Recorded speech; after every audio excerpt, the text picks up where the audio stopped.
our business leader section.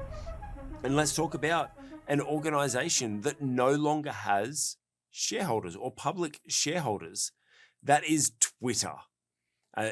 Yes, a previously publicly owned, poorly operated organization that was losing money and was only making money from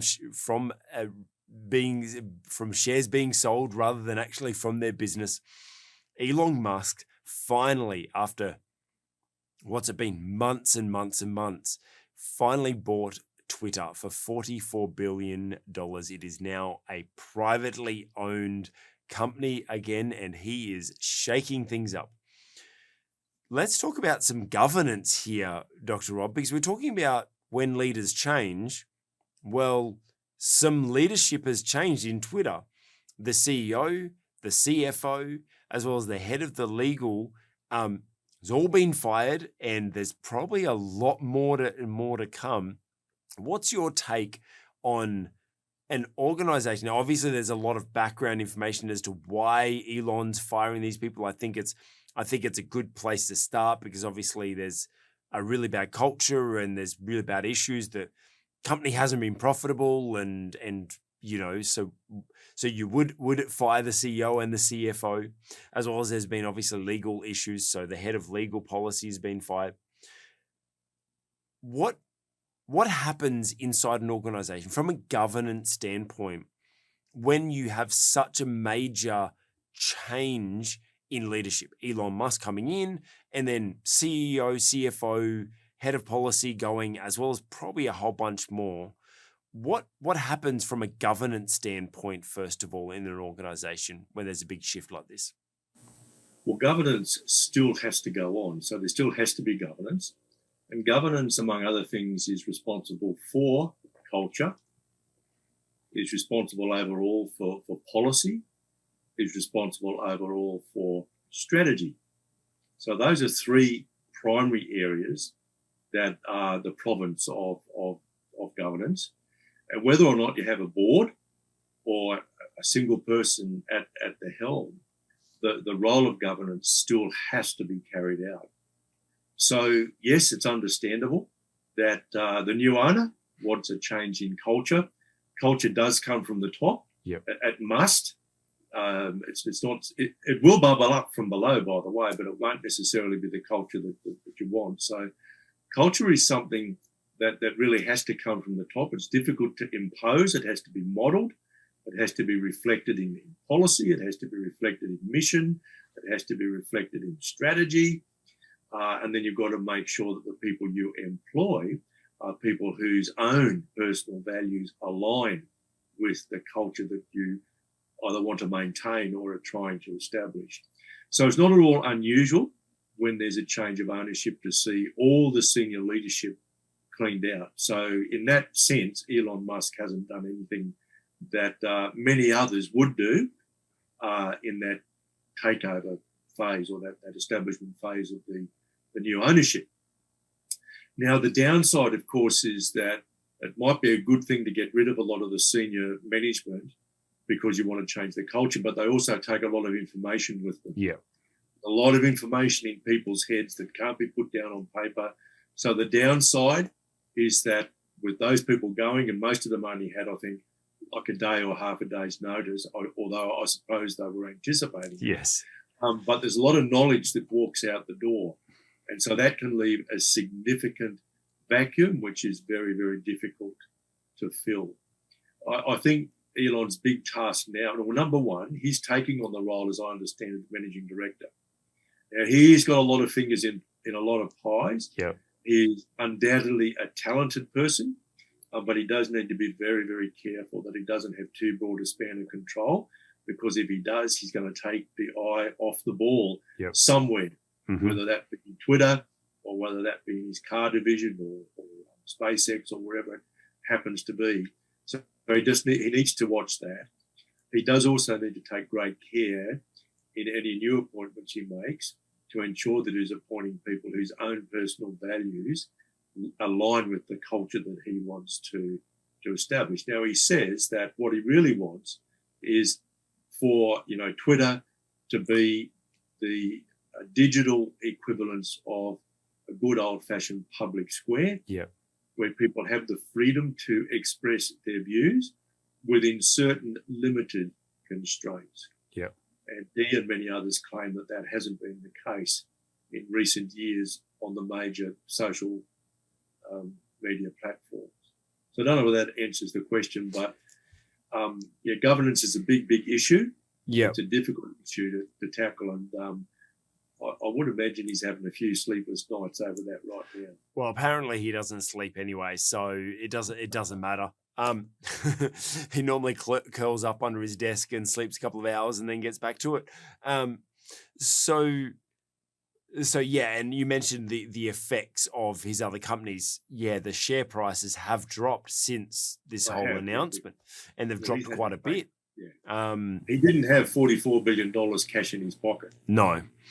He's had to sell some shares, and that's inevitably affected share prices. But my worry would be more that if crises erupt in 2 or 3 of his businesses, he will have to take his eye off the ball in 1 or 2 of them in order to focus on the one which is in crisis. So I just think he will need to be quite careful, and I hope he is surrounded by highly competent, highly loyal men and women with great integrity and whose own values align with his. Yeah, that's good. I actually feel like knowing, or kind of, being able to observe the type of person he is, he'll come in, obviously point some changes, but as soon as he's got the right team and knowing that he's got the right team in there, I know that his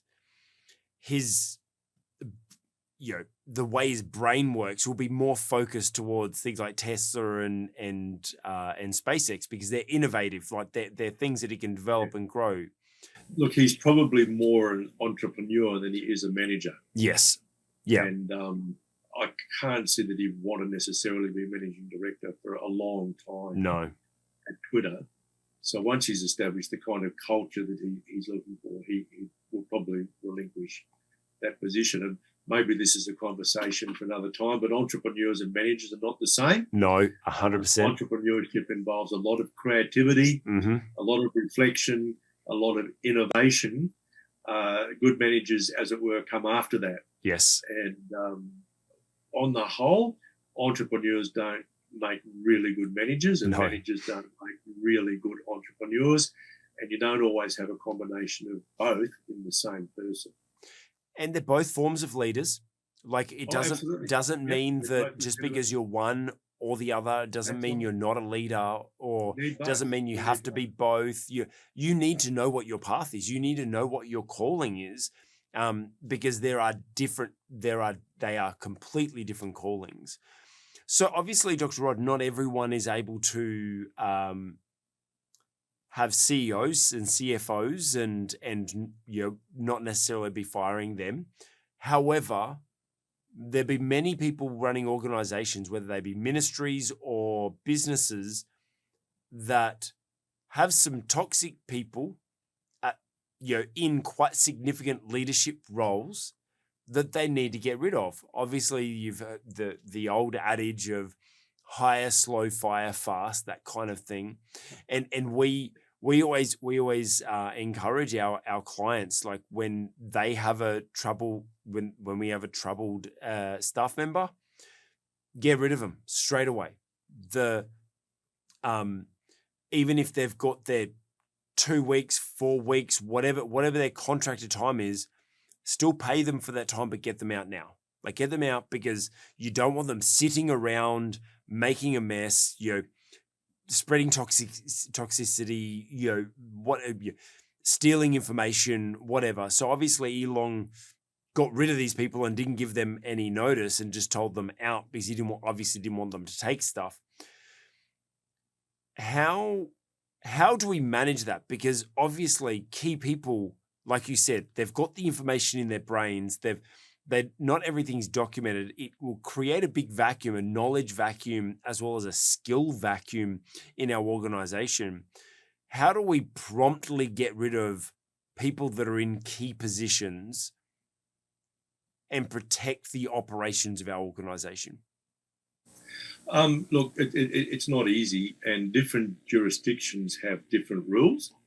In the United States, of course, in many employment contracts, what we call employment at will. So a boss can dismiss you at morning tea time and say, be gone by lunch. Similarly, you can say to the boss, look, I'm out of here. I'll see you later. In places like the United Kingdom, Canada, Australia, and many other countries, there are what they call protections for employment unless you've opted out by way of a specific clause in your own contract. And even then, some of them are subject to legislation and so on. But I think we've got to, as Christian leaders, we've got to sort a couple of things out. First, what is the purpose of our organisation? So we need to be convinced that we know the God-ordained purpose of our information. Then the question we need to ask in relation to individuals within the organisation is their presence actually undermining our capacity to fulfill our God-ordained or our God-given purpose?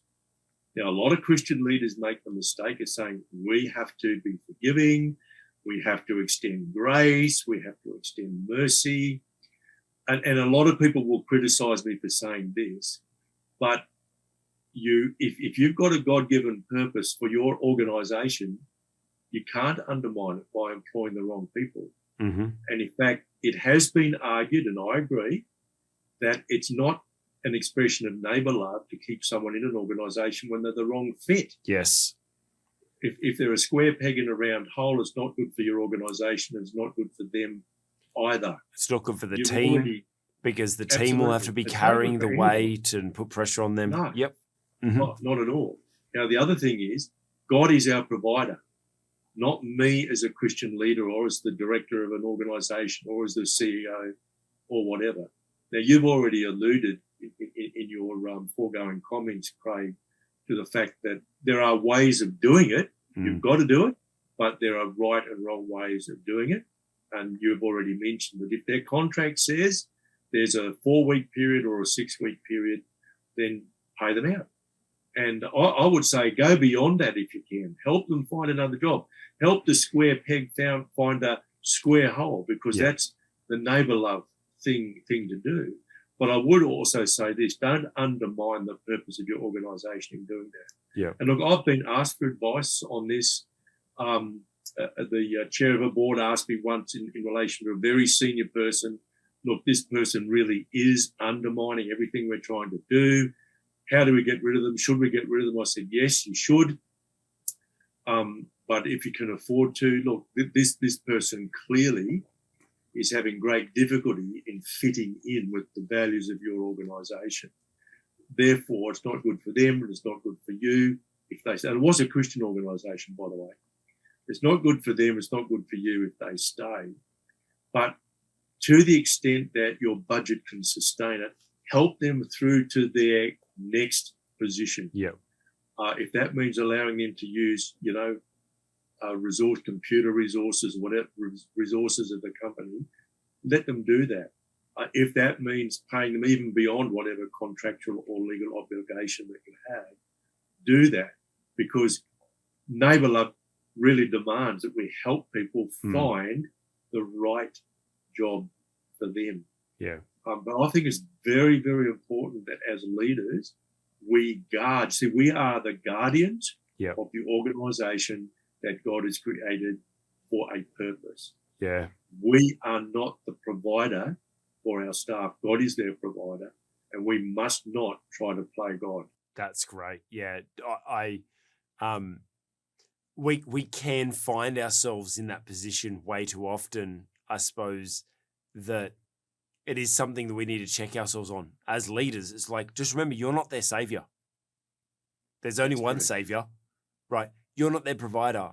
There's only one provider, right? Like if we do need to kind of get off our high horse sometimes and just go, you know what? That person might actually thrive in another organization. They themselves may be better and another organization may be better because of them. But to back on the point about what do we do about the key people, that if we happen to need to let go of key people, this is my warning to you as leaders. Don't wait until it's an issue for us to be able to try to solve this problem. Be aware. One of the key things that I do with my clients is make sure we get everything out of here down onto paper, right? Because way too many businesses are up in here, that as soon as you get sick, as soon as you need to take time off, as soon as something happens, there's a reason why you're exhausted, is because your business is up in here. Put it down on paper. Make sure that you are your key staff, but you have key staff in the organization. Make sure that their role is completely documented. Make sure that there's systems for everything that they do. Now, there's simple ways of doing it. Just get them to record themselves the next time they do something. Get them to just sit down and dot point what do they do. Encourage them and say, hey, we're creating company, team manuals or whatever, standard operating procedures. Oh, I need your help. And most staff members would love that because you're valuing their input. You say, hey, you know how to do this really well.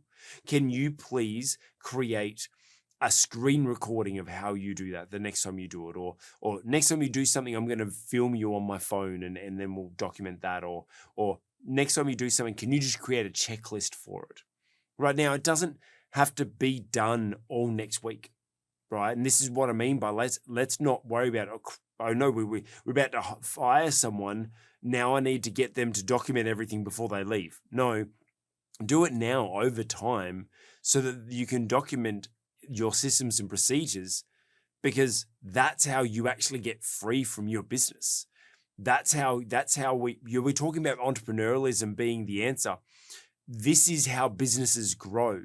They have fully systemized. That's why McDonald's is so valuable. And I can go on for days about this. And as you can tell, I get a bit excited about this because it is the number one key to a business growing, is them having their systems and processes fully documented.